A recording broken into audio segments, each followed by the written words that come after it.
नमस्कार मित्रांनो, स्वागत आहे तुमचं आजच्या एका नवीन व्हिडिओमध्ये। तर मी आज एक मस्त रेसिपी घेऊन आली आहे। तर मी आज बनवणार आहे चिकन कीमा पाव। शेवटपर्यंत तुम्ही नक्की व्हिडिओ बघा, तर नक्की तुम्हाला ही रेसिपी आवडेल आणि तुम्ही तुमच्या घरी करून पहा। खूप छान बनली, स्पायसी बनली। शेवटपर्यंत व्हिडिओ नक्की बघा आणि ज्यांनी कोणी फॉलो केलं नसेल तर जाऊन पेजला फॉलो करा।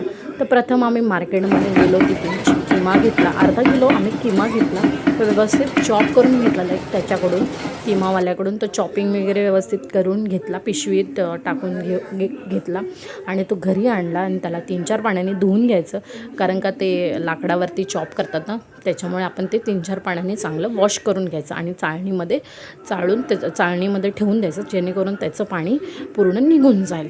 त्याच्यानंतर आपण त्याला व्यवस्थित चाळल्याच्या नंतर बनवून घ्यायचं। पुढे कढई गरम झाल्यानंतर आपण तेल टाकून घेऊया। तेल थोडं जास्ती कमी जास्ती तुम्ही टाकू शकता। गरम झालं आहे, 2 तेजपत्ता टाकून घेऊया तेलामध्ये। इलायची पण टाकून घ्यायची, चक्रीफूल, 2-3 काळी मिरी आणि लवंग त्या पण टाकून घेऊया। आपण तेलावरती परतवून घेऊया। त्याच्यामध्ये आपण बारीक चिरलेला मोठा कांदा टाकून घेऊया। बारीक गॅसवर थोडा लालसर परतवून घेऊया। कांदा परतवतोय तोपर्यंत आपण एक टमाटर कापून घेऊया। त्याच्यामध्ये टमाटर टाकून घेऊया, पण थोडं तेलावरती परतवून घेऊया।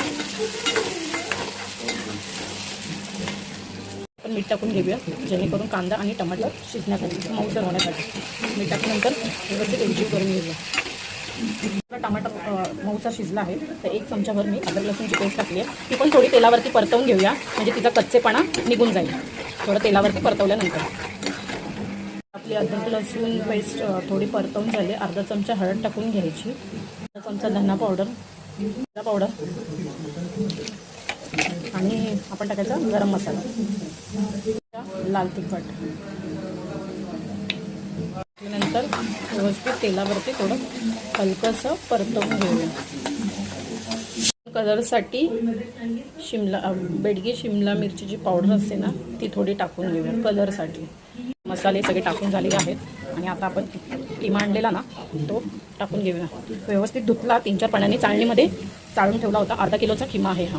थोडा शिजल्यानंतर तो आटतो, म्हणजे आटतो होतो थोडा, त्याच्यामुळे व्यवस्थित एकजीव करून घेऊ आपण। ते मी 5 गॅस केला आहे, 5 गॅस, त्याच्यात पटापट व्यवस्थित एकजीव करून घेऊया। मध्ये आम्ही 3-4 मिरच्या घेतल्यात, त्या पण टाकून घेतोय आणि बारीक गॅसवर 10-15 मिनिटं शिजायला ठेवते, कारण ते